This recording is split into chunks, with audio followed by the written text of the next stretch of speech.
فاتحہ۔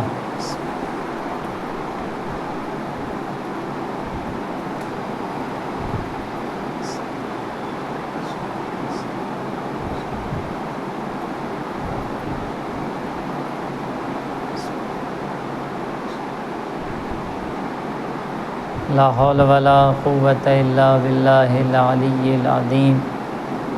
حسبنا اللہ ونعم الوکیل، نعم المولا ونعم النصیر۔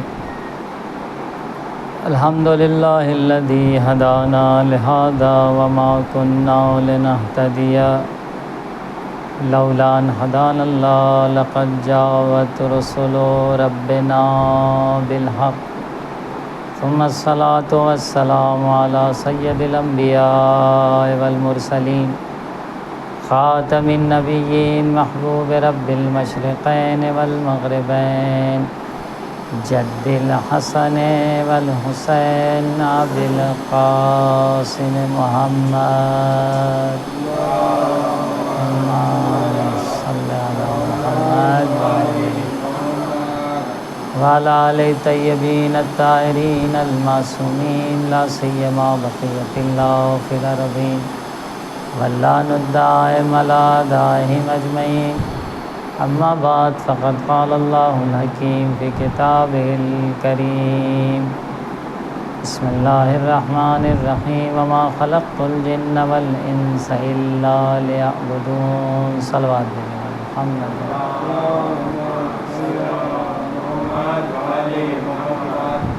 عزیزان گرامی، ہماری گفتگو معرفت خدا اور اہل بیت کے حوالے سے چل رہی تھی کہ خدا اور اہل بیت کی معرفت زندگی میں ضروری ہے، اور اگر اس معرفت کے بغیر ہم دنیا سے جاتے ہیں تو ہماری موت جو ہے وہ جاہلیت کی موت ہے۔ کیوں؟ کیونکہ جو زندگی کا مقصد ہے وہ یہ کہ ہم معرفت کے ساتھ دنیا سے جائیں۔ اسی لیے رسول گرامی اسلام نے جب جانے لگے اس دنیا سے تو آپ نے کیا فرمایا کہ میں تمہارے درمیان دو گراں قدر چیزیں چھوڑ کر جا رہا ہوں، کتاب اللہ و اطرتی، اللہ کی کتاب اور میری اطرت۔ اور اس دعا میں بھی آپ وہی پڑھتے ہیں کہ اللہم عرفنی نفسک فإنک ان لم تعرفنی نفسک لم اعرف رسول۔ پروردگار اپنے نفس کی معرفت عطا فرما، اگر ہم نے تجھے نہیں پہچانا تو تیرے رسول کو نہیں پہچانا۔ اللہم عرفنی رسولک، پروردگار اپنے رسول کی معرفت عطا فرما کہ اگر تیرے رسول کو نہیں پہچانیں گے تو تیری حجت کو نہیں پہچانیں۔ تو اللہ کی معرفت ضروری ہے، اللہ کے ساتھ ساتھ رسول کی معرفت ضروری ہے، اور رسول کے ساتھ ساتھ امام کی معرفت ضروری ہے، اہل بیت کی معرفت ضروری ہے۔ بہت سے لوگ ہیں دنیا میں جو کلمہ پڑھتے ہیں، لا الہ الا اللہ کہتے ہیں، محمد رسول اللہ کہتے ہیں، لیکن اہل بیت کی ولایت سے دور ہیں، اہل بیت کی معرفت سے دور ہیں۔ اور حدیث میں ملتا ہے کہ اگر کوئی شخص سالوں عبادت کرتا رہے، خانہ کعبہ کے پاس شہید کر دیا جائے اور پتہ نہیں کیا کیا اعمال کرتا رہے، لیکن اگر اس کے دل میں ولایت اہل بیت و محبت اہل بیت نہیں پائی جاتی تو وہ شخص نماز پڑھے یا کوئی دوسرا قبیح فعل انجام دے، کوئی فرق نہیں۔ ولایت اتنی ضروری ہے۔ کیوں؟ کیونکہ ولایت کے بغیر آپ ہدایت کے راستے پہ نہیں چل سکتے۔ آپ قرآن کریم میں جب نماز پڑھتے ہیں تو آپ کیا دعا کرتے ہیں؟ جب انسان نماز پڑھتا ہے تو کیا دعا کرتا ہے؟ یہ تو دعا کرتا ہے کہ ایاک نعبد و ایاک نستعین، صرف تیری عبادت کرتے ہیں اور تجھ سے مدد مانگتے ہیں۔ اہدنا الصراط المستقیم، ہمیں سیدھا راستہ دکھا دے۔ صراط الذین انعمت علیہم، ان کا راستہ دکھا دے کہ جن پر تو نے نعمتیں نازل کی۔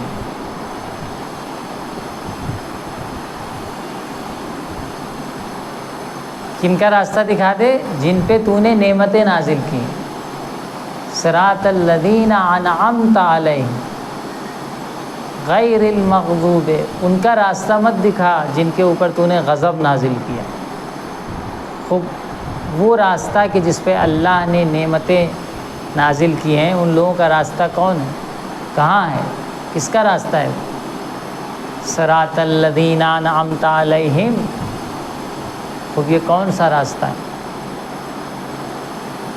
ان کا راستہ کہ جن کو پر تو نے نعمتیں نازل کی ہیں۔ تو دوسرے مقام پر ارشاد ہو رہا ہے قرآن کریم میں کہ وَمَن يُطِعِ اللَّهَ وَالرَّسُولَ، جو اللہ کی اطاعت کرتا ہے، رسول کی اطاعت کرنا ہے، فَأُولَٰئِكَ مَعَ الَّذِينَ أَنْعَمَ اللَّهُ عَلَيْهِمْ، تو وہ لوگ ان کے ساتھ ہیں جن پر اللہ نے نعمت نازل کیا۔ تو وہ لوگ کون ہیں جن پر اللہ نے نعمت نازل کیا ہے؟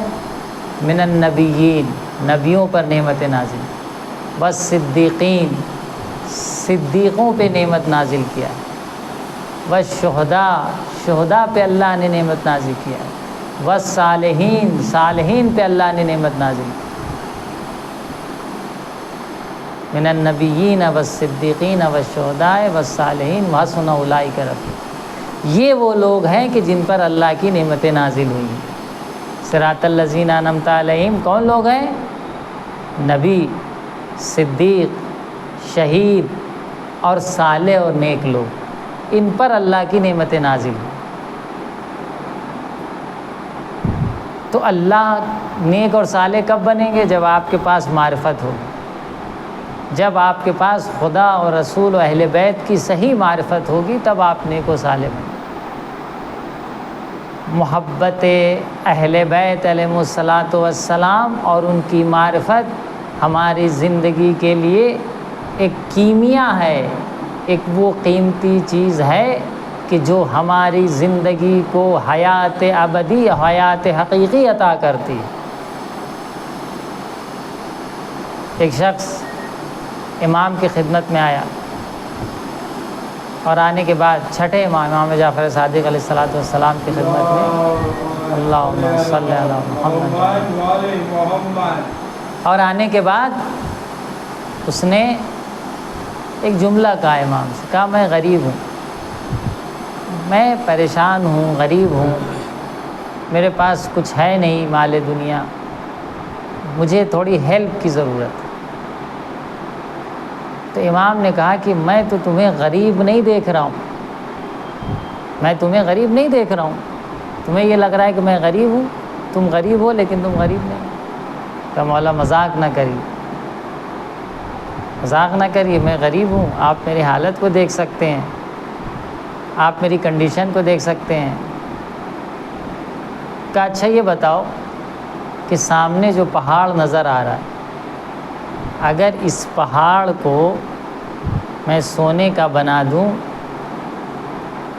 اور یہ کہوں کہ یہ سونے کا پہاڑ تمہارا ہے، لیکن ایک شرط پر کہ تمہارے دل میں جو ہم اہل بیت کی محبت پائی جاتی اس کو نکال دو، تو کیا یہ کام تم کرو گے؟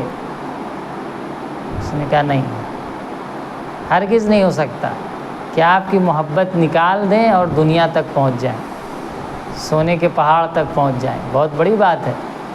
ہمیں اگر کوئی 10 20 50 کروڑ دینے لگے تو ہم تقیہ شروع کر دیں گے، کہیں ہاں ہاں کوئی بات، ماننے میں کیا جاتا ہے، بعد میں اپنا دل سے تھوڑی مانا ہے، زبانی سے تو مانا ہے،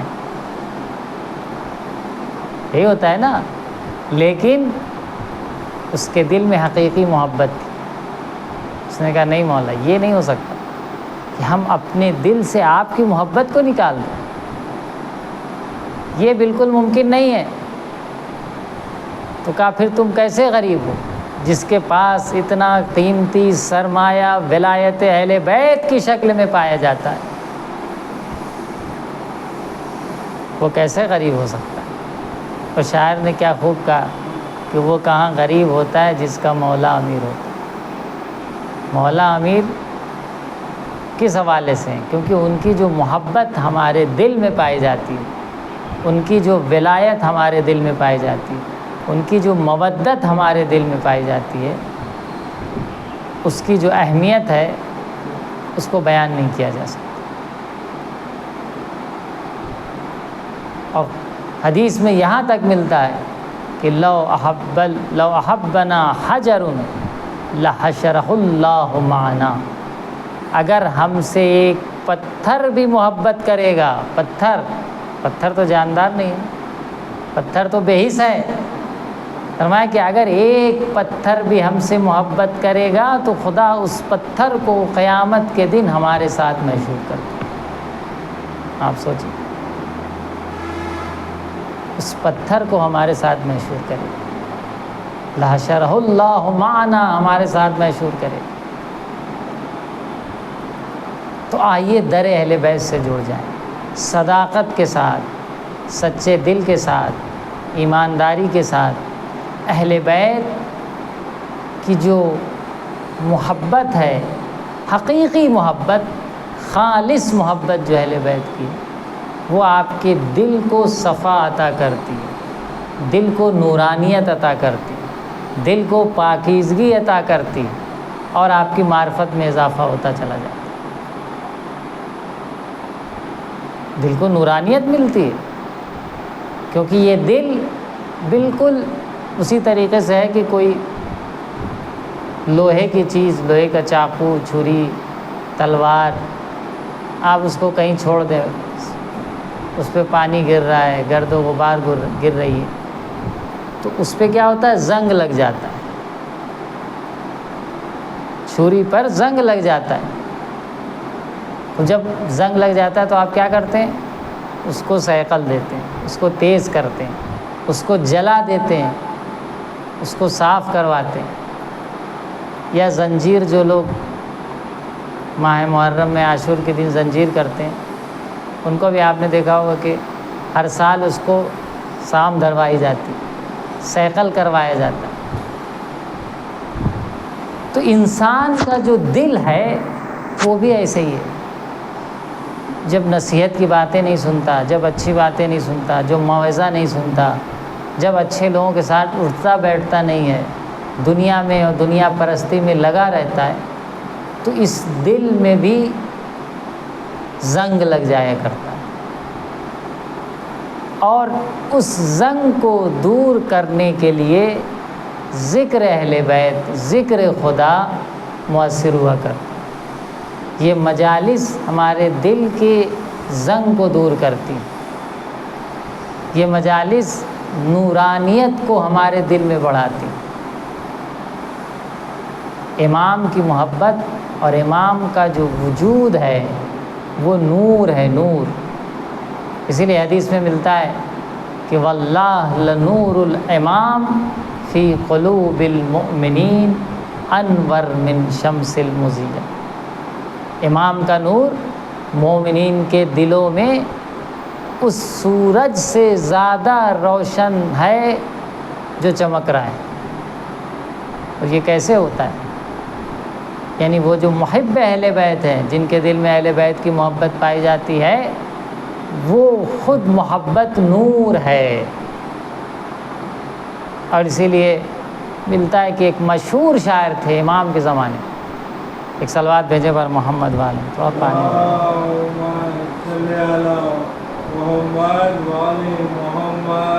ایک مشہور شاعر تھے، اور وہ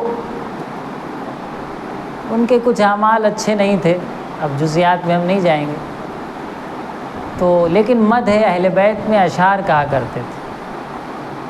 کچھ غلط عادتیں یا کچھ غلط اعمال بھی تھے ان کے۔ صلوات بھیجے پر محمد وآل محمد،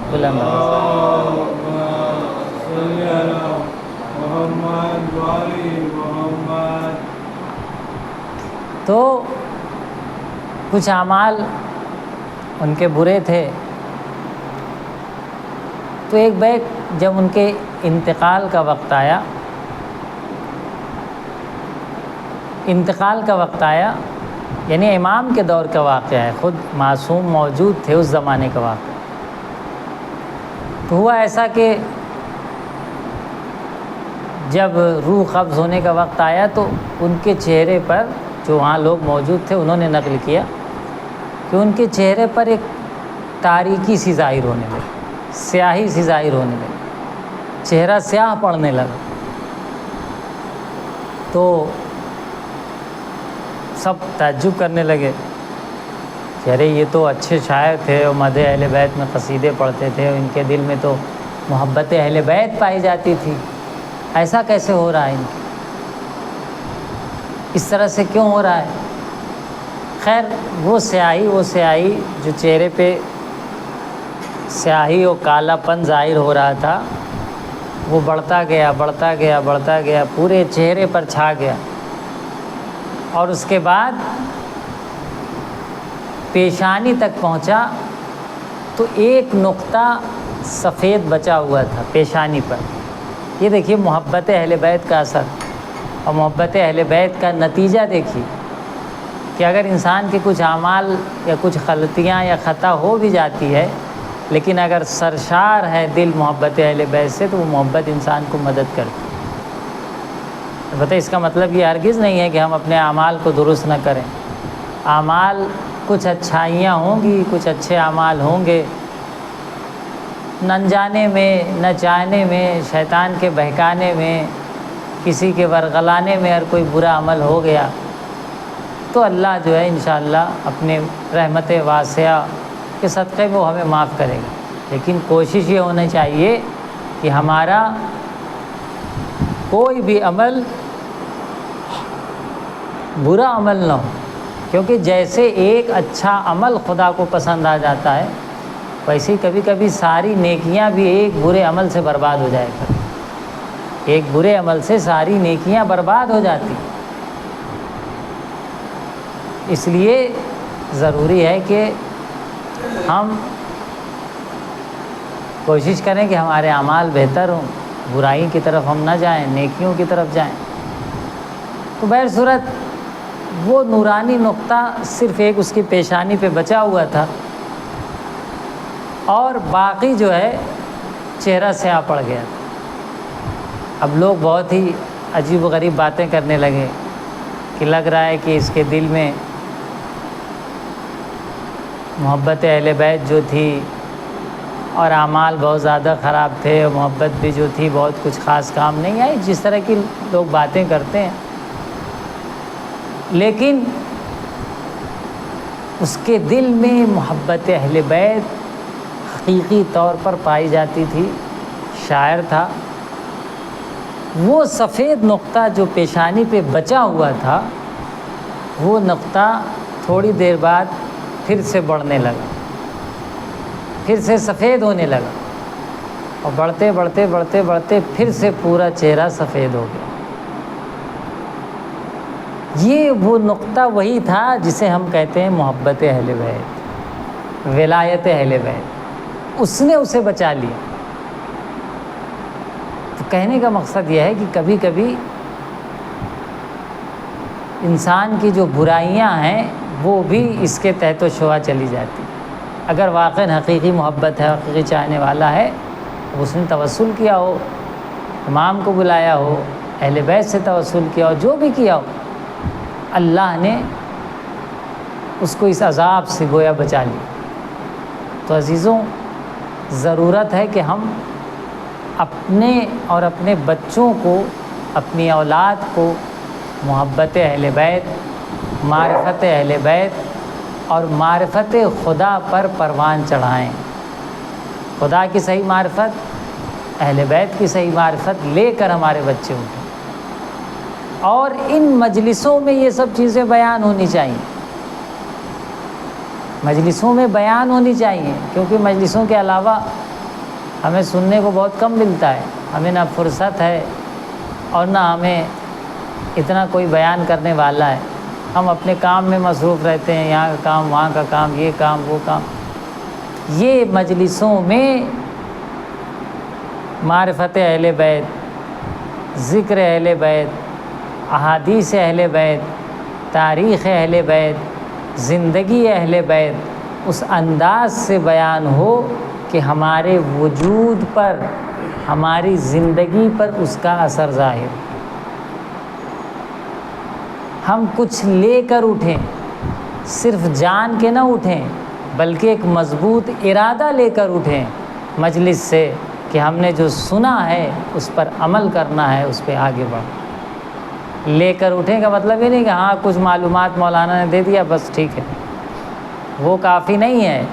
ایک عزم و ارادے کے ساتھ اٹھیں، ایک نئے جوش و ولولے کے ساتھ اٹھیں، ایک نئی ہمت کے ساتھ اٹھیں، ایک نئے شوق کے ساتھ اٹھیں کہ ہم نے جو سنا ہے اس پر عمل کرنا ہے، دین کی تعلیمات کو سیکھنا ہے، اس پر پابند ہونا، شریعت کو جاننا ہے اور اس پر عمل کرنا ہے، اچھے اعمال کو سیکھنا ہے اور اس پر عمل کرنا ہے، برائی سے دور کرنا ہے، معاشرے کو نیک بنانا ہے، معاشرے کو اچھائی کی طرف لے جانا ہے، معاشرے کو برائی سے روکنا ہے، معاشرے کو کامیابی کی طرف لے جانا ہے۔ ان ہم میں سے ہر ایک کی ذمہ داری، ایک ایک فرد سے معاشرہ بنتا ہے، ایک ایک فرد سے، کوئی اپنے کو کم نہ سمجھے،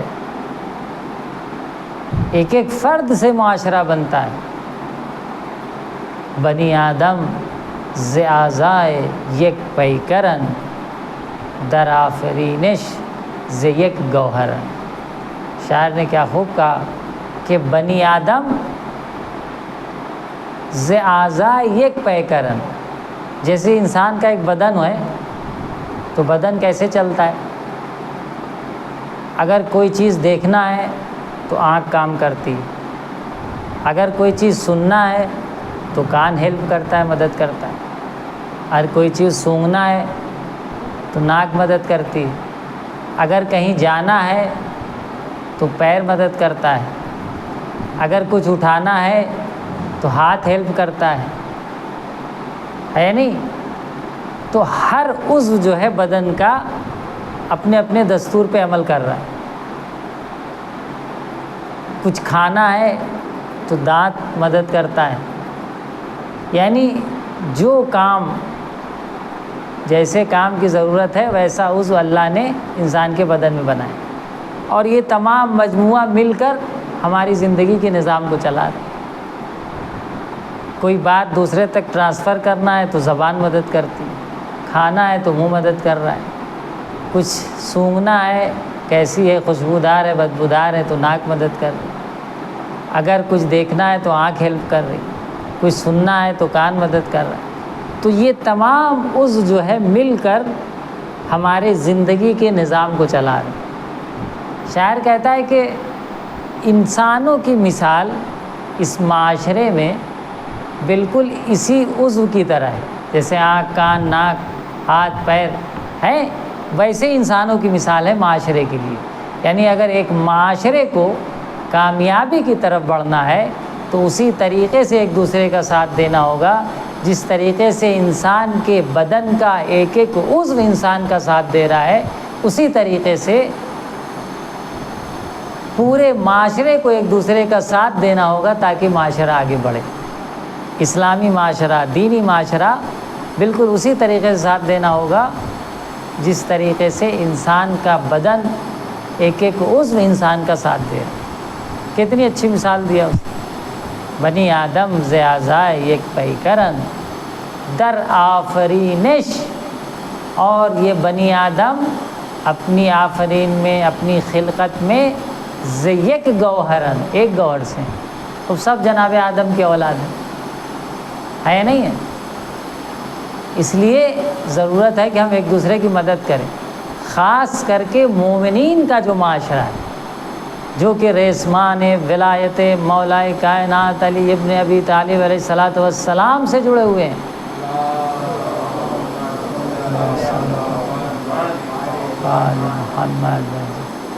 ان کو چاہیے کہ بدن کے ایک عضو کی طرح، اعضاء کی طرح،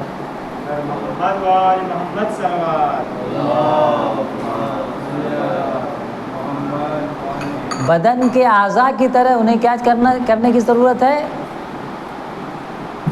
بدن کے اعضاء کی طرح وہ بھی کیا کریں؟ ایک دوسرے کی مدد کریں، ہیلپ کریں۔ تو مومنین کے معاشرے میں یہ ضروری ہے۔ کسی بھائی کو قرض کی ضرورت ہے، آپ کو اللہ نے دیا ہے، دے سکتے ہیں، سپورٹ کر سکتے ہیں، دے دیجیے۔ کسی بھائی کو مدد کی ضرورت ہے، اللہ نے آپ کو صلاحیت دیا ہے، مدد کر دی۔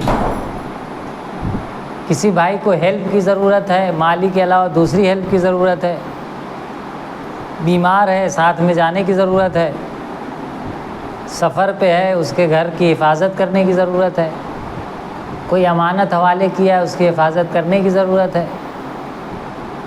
تو بالکل جیسے انسان کے بدن کا نظام ایک ایک عضو سے ملا کر چل رہا ہے، ویسے ہی مومنین کے معاشرے کا نظام ہونا چاہیے۔ جب ایسا معاشرہ بنائیں گے تب کہیں جا کر ہم کامیاب ہوں گے، اور ہم سے تو توقع بہت زیادہ ہے، خدا ہم سب کو توفیق دے کہ ہم ویسا عمل کر سکیں۔ چھٹے امام کی خدمت میں ایک شخص آتا ہے، اور آنے کے بعد اس نے امام سے کہا کہ ہمارے درمیان مومنین میں، برادران ایمانی میں بڑی محبت ہے، بڑا ایک دوسرے سے خلوص ہے، بہت اچھے سے ملتے ہیں اور ایک دوسرے کے کام آتے ہیں اور ایک دوسرے کا سپورٹ کرتے ہیں، اور وغیرہ وغیرہ جو ہے انہوں نے بیان کرنا شروع کیا۔ امام نے ایک جملہ کہا کہ اچھا یہ بتاؤ، کیا اتنی محبت ہے کہ اگر ایک بھائی کو، ایک برادر مومن کو پیسے کی ضرورت ہو تو وہ دوسرے برادر مومن کے جیب سے جا کر بغیر اجازت کے پیسہ نکال لے؟ کہنے نہیں مولا اتنا تو نہیں ہے، اتنا کون پرمیشن دے گا کہ اگر پیسے کی ضرورت ہے تو دوسرے برادر مومن کے جیب سے جا کے ضرورت کی مقدار نکال۔ تو کہا پھر کون سی برادری؟ اللہ مومنین کو اس طرح دیکھنا چاہتا ہے۔ آپ سوچئے برادران ایمانی کی کتنے حقوق ہیں۔ امام بتا رہے ہیں کہ اگر ایک کو ضرورت ہے تو دوسرے کی جیب سے ضرورت کی مقدار جا کے نکال لے اور اس کو کوئی اعتراض نہ ہو۔ کہاں ہے ہمارا معاشرہ؟ یہاں تو ہمارے پاس ہوتا ہے، ہم دینے کو تیار نہیں ہوتے۔ سامنے والا پریشان ہے، ہمارے پاس ہے پھر بھی ہم دینے کو تیار نہیں، مدد کرنے کو تیار نہیں۔ مدد کر بھی سکتے ہیں۔ یہ سب کی وجہ کیا ہے؟ ایسا کیوں ہو رہا ہے؟ کیونکہ ہمارا یقین، ہمارا توکل، ہمارا اطمینان خدا کی ذات پر کم ہو گیا۔ ہم سوچتے ہیں کہ تھوڑا سا دے دیں گے تو کہیں ہم خود نہ پریشان ہو جائیں۔ بھئی اللہ نے رزق کا وعدہ کیا ہے، ہمارا خود کہیں کم نہ ہو جائے، ہم خود کہیں پریشان نہ ہو جائیں، پھر ہم کو کون دے گا؟ کیونکہ ہر کوئی دے نہیں رہا ہے، کوئی دینے والا ہے تو وہ بھی ڈر رہا ہے۔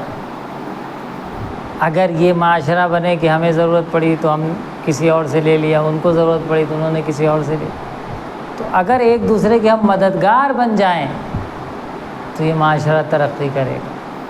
تعاونوا علی البر والتقوی ولا تعاونوا علی الاثم والعدوان۔ قرآن کیا کہتا ہے؟ مومنین، اہل ایمان والوں، بلکہ سب کے لیے کہ نیک کاموں میں ایک دوسرے کی مددگار بن جاؤ۔ ولا تعاونوا علی الاثم والعدوان، اور گناہ پر، معصیت پر مدد نہ کرو، برے کام میں مدد نہ کرو۔ ہم برے کام میں ایک دوسرے کو سپورٹ کرتے ہیں۔ کوئی کسی کے ساتھ برائی کر رہا ہے اس کے ساتھ لگ جائیں گے، اس کا ساتھ دینے لگیں گے، نہیں تم صحیح ہو وہ غلط۔ کوئی کسی کے ساتھ لڑائی کر رہا ہے ساتھ میں لگ جائیں گے۔ نزاع کرنے میں، لڑائی کرنے میں، جھگڑا کرنے میں، فتنہ پھیلانے میں انسان آسانی سے شروع ہو جاتا ہے، اچھے کام میں مدد کرنے کے لیے، ہیلپ کرنے کے لیے تیار نہیں۔ بنی آدم ز اعضاء یک پیکرن، در آفرینش ز یک گوہرن۔ بنی آدم خاص طور پہ مومنین ایک پیکر کا عضو ہیں، حصہ ہیں، اور اپنی خلقت میں ایک گوہر سے ہیں۔ اس لیے انہیں چاہیے کہ اپنے معاشرے کو ویسے ہی آگے لے کر بڑھیں جس طریقے سے انسان کے بدن کا نظام آگے چلنا۔ ایسا نہیں کہ انسان کہتا آج تم یہ کرو تو کہتا نہیں میں نہیں کروں گا، آج تم یہ دیکھو تو آج کہتی نہیں میں نہیں دیکھوں گا۔ جو بھی آرڈر ملتا ہے دل کی طرف سے فوراً ایک ایک اس عمل کرتا ہے۔ ہم بھی اپنے امام، اپنے علماء، اپنے مراجع کے حکم کے پابند رہیں، جو انہوں نے کہہ دیا اس کو کیا کریں، اس کو فالو کریں، جو بھی انہوں نے حکم دے دیا۔ کتنی گائیڈ لائنز ہیں، خود آیت اللہ العظمیٰ سید علی حسینی سستانی دامت ظلہ العارف کی، آیت اللہ سستانی کی، کہ انہوں نے مبلغین کو پورا گائیڈ لائن دیا ہے کہ محرم میں تبلیغ کرنے جا رہے ہیں تو کیا بتائیں، کیا بیان کریں۔ انہوں نے کہا اختلافی چیزیں نہ چھیڑیں، جس سے فتنہ و فساد پھیلتا ہے وہ نہ چھیڑیں۔ دشمنان اہل بیت کو کھلے عام سب و شتم کرنے سے پرہیز کریں، کیونکہ اس کے آج کا زمانہ سوشل میڈیا کا ہے، یہ چیزیں کسی اور کے پاس پہنچ جاتی ہیں، پھر وہ اپنا غصہ کسی اور پہ جا کے اتارتا ہے۔ آپ تبرہ کریے، تبرہ کو نہیں منع کیا گیا ہے، لیکن خاص جلسوں میں کریے جہاں پر کوئی فلم، کوئی ریکارڈنگ، کوئی ویڈیو نہ بن رہی ہو۔ اختلافی باتیں قوم میں، علماء کے خلاف طنز و تان، یہ ہماری ذمہ داری نہیں ہے۔ ہمیں چاہیے کہ اتحاد کی بات کریں، محبت کی بات کریں، دین کو پھیلانے کی بات کریں، لوگوں کو جوڑنے کی بات کریں، توڑنے کی بات نہ کریں۔ ہم کچھ ایسی بات کرتے ہیں کہ لوگوں کو توڑیں۔ ہمیں کسی سے ذاتی دشمنی نہیں ہے، ہم تو اہل بیت کے مقصد کو لے کے چل رہے ہیں، خدا کے بتائے ہوئے دستور و قرآن و اہل بیت کو لے کر چل رہے ہیں۔ جو اس کو فالو کرتا ہے اس کا استقبال ہے، جو نہیں فالو کرتا اس کو ہم نصیحت کرنے کی کوشش کریں، اس سے ہماری کوئی ذاتی دشمنی نہیں ہے، اس کو ہم نصیحت کرنے کی کوشش کریں کہ بھائی یہ غلط ہے، آپ اچھائی کی طرف آئیے۔ یہ ہے ہمارا اسلام، یہ ہے ہمارا معاشرہ، اور یہی ہے مقصد امام حسین۔ ولایت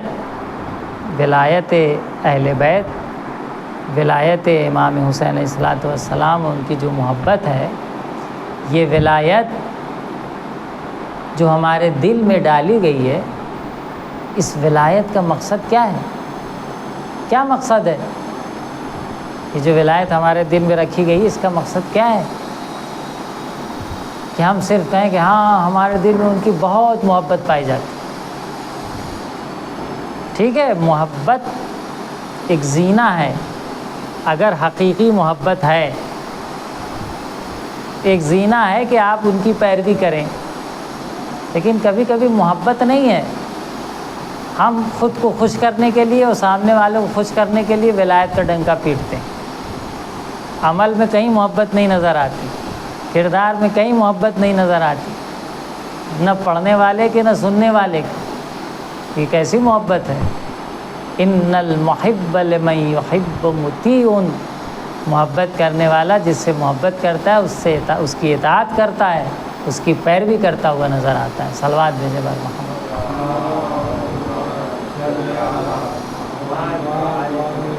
اس کا کردار، اس کا رفتار، اس کا طور طریقہ، اس کی زندگی، اس کے بچے، اس کی لائف اسٹائل، اس کا کام دھام، اس کا بزنس، ہر چیز اہل بیت کے بتائے ہوئے فرمائشات کے مطابق ہوتا ہے۔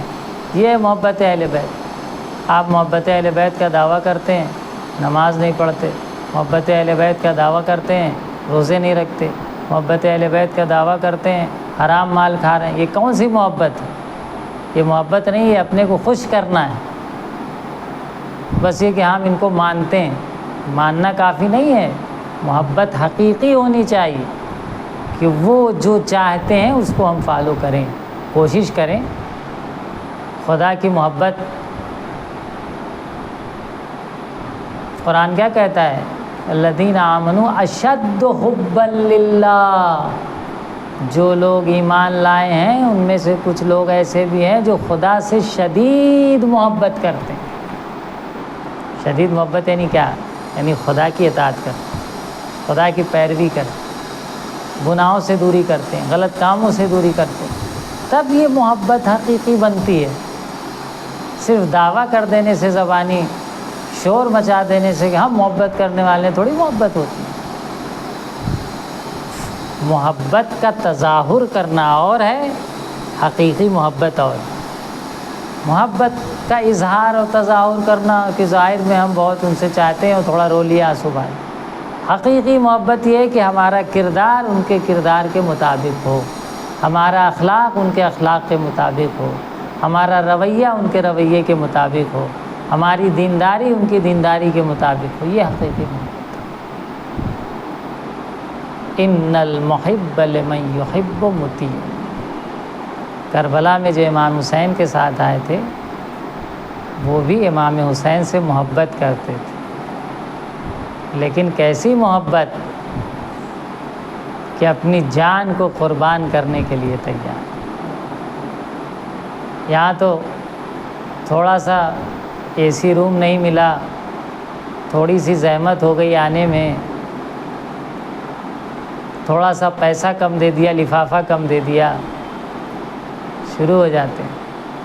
محبت کے دعوے بڑے بڑے، ولایت کا دعویٰ بڑا بڑا ہے۔ ولایت، ہم ولایت کے قائل ہیں، ولایت کے قائل ہیں۔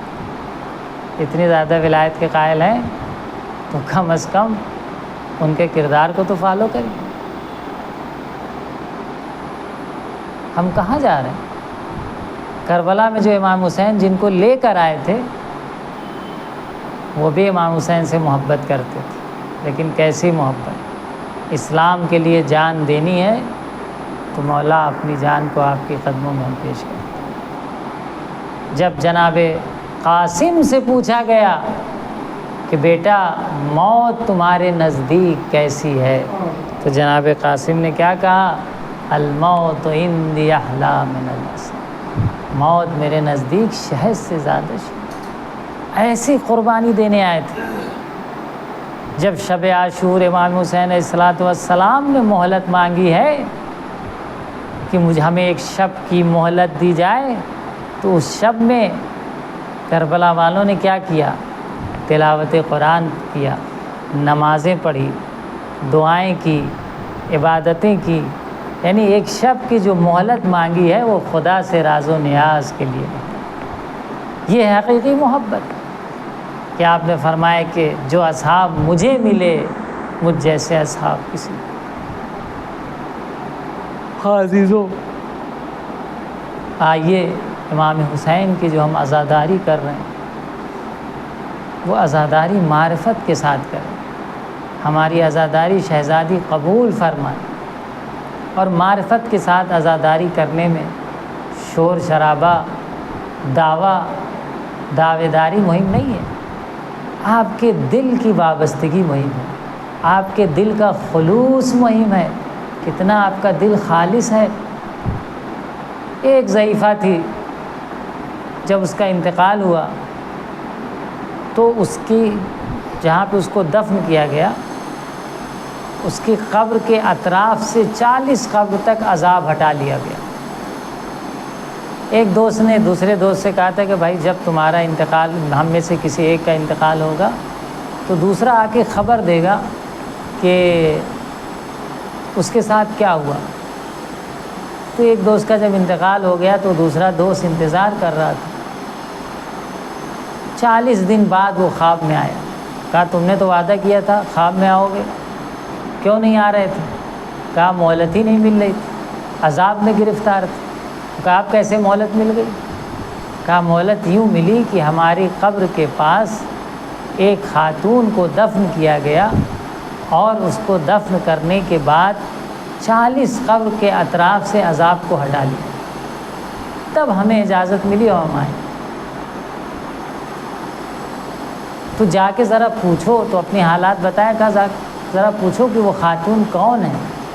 خیر یہ خواب سے بیدار ہوا، اس کو سوال ہوا کہ وہ معلوم کرے کون ہے۔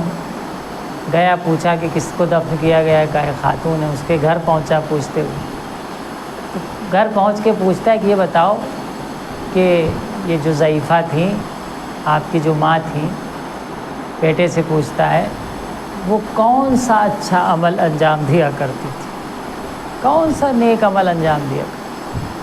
کہ ہم نے کوئی بہت زیادہ ان سے اعمال تو نہیں دیکھے، لیکن ایک چیز کی پابند تھی کہ جب ہر روز مغربین کی نماز کے بعد رات میں چھت پہ جاتی تھی، کربلا کی طرف رخ کرتی تھی اور کہتی تھی السلام علیک یا ابا عبداللہ۔ امام حسین کو صدق دل سے سلام کرتی تھی، زیارت امام حسین پڑھتی تھی۔ اللہ اکبر، ایک سلام، ایک زیارت انسان کو اس عظمت پر پہنچا دیتا ہے کہ 40 قبروں سے اس کے صدقے میں عذاب کو ہٹا دیا۔ یہ ہے کربلا، اجرکم علی اللہ۔ ہاں عزیزوں، آپ مسلسل آنسو بہا رہے ہیں، غم منا رہے ہیں۔ آج 5 محرم ہو گئی ہے ظاہراً، اور مختلف لوگوں کے مصائب، مختلف اصحاب کے مصائب سن رہے ہیں۔ کربلا میں بہت سی قربانیاں پیش کی گئیں، ان قربانیوں میں ایک قربانی جناب اون محمد کی قربانی۔ جناب زینب اپنی قربانیاں لے کر آئی تھی۔ وہ قربانیاں کون تھیں؟ اون محمد تھے۔ ایک مرتبہ اون محمد اپنی مادر گرامی سے کہتے ہیں، مادر گرامی ماموں جان سے ہمیں بھی اجازت دلوا دیجیے۔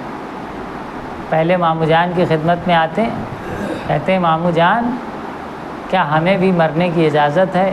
کہا نہیں بیٹے، تم لوگ ابھی چھوٹے ہو، جاؤ اپنے مادر گرامی کے پاس۔ جناب زینب کے پاس آتے ہیں، کہتے ہیں مادر گرامی ماموں جہاں اجازت نہیں دے رہے ہیں، ہمیں مرنے کی اجازت دلوا۔ جناب زینب اون محمد کو لے کر آتی ہیں، اور آنے کے بعد امام حسین سے کہتی ہیں بھیا کیا ہماری قربانی قبول نہ کی جائے؟ کیا بہن زینب کی قربانی قبول نہ کی جائے؟ جب اصرار بڑھا تو بہت اصرار کے بعد امام حسین نے اجازت دیا۔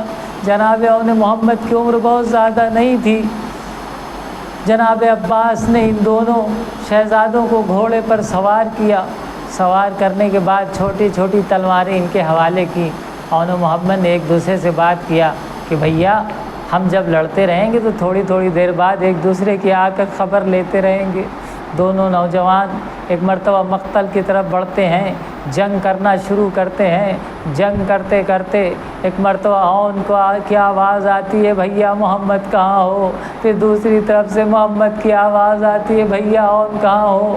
ہاں عزیزوں، دونوں شہزادے لڑکھڑا کر زمین پر گرتے ہیں۔ امام حسین ان کی بالین پر پہنچتے ہیں، کیا دیکھتے ہیں دونوں شہزادے تڑپ رہے ہیں۔ حسین نے دونوں کے لاشیں کو اٹھایا، خیمے میں لا کے لٹا دیا۔ تمام خواتین، تمام مخدرات خیمے میں آ کر اون محمد کا ماتم کرنا شروع کر دیا، لیکن جناب زینب نہیں آتی ہیں۔ کیوں؟ کیونکہ جناب زینب نہیں چاہتی تھی کہ رونے کے ذریعے امام حسین کی ہمت، امام حسین کو احساس ہو کہ بہن زینب کے اوپر کیا سخت مصیبت گزری ہے، اس لیے جناب زینب رو نہیں رہی تھی۔ خیمے میں دونوں لاشوں کو لٹا دیا گیا۔ مقاتل یہ لکھتے ہیں کہ جناب زینب نے اپنے نوجوانوں کا، اپنے بچوں کا ماتم نہیں کیا، یہاں تک کہ یہ قافلہ شام پہنچا، اور شام میں جانے کے بعد جب سروں کو حوالے کیا جانے لگا تب بھی جناب زینب اپنے بچوں کا سر لینے آگے نہ بڑھی۔ جناب زینب نے صبر کیا۔ جب یہ لٹا ہوا قافلہ مدینے پہنچا ہے اور جناب زینب اپنے گھر میں پہنچی ہے، اون محمد کے حجرے میں جاتی ہے اور 2 ننھے ننھے بستر نظر آتے ہیں۔ ارے جناب زینب کا دل بھر آیا، اے میرے بچوں اون محمد، تمہاری ماں تم پر گریہ نہ کر سکی، بچوں مجھے معاف کرنا، میں بھیا حسین کا ساتھ دینا چاہتی تھی۔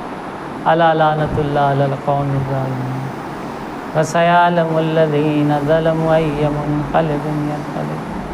پروردگار ہماری اس خلیل سے عبادت کرو، جو پریشان حال ہیں ان کی پریشانیوں کو دور کرو، جو مریض ہیں انہیں شفائے عاجل و کامل سے کرو۔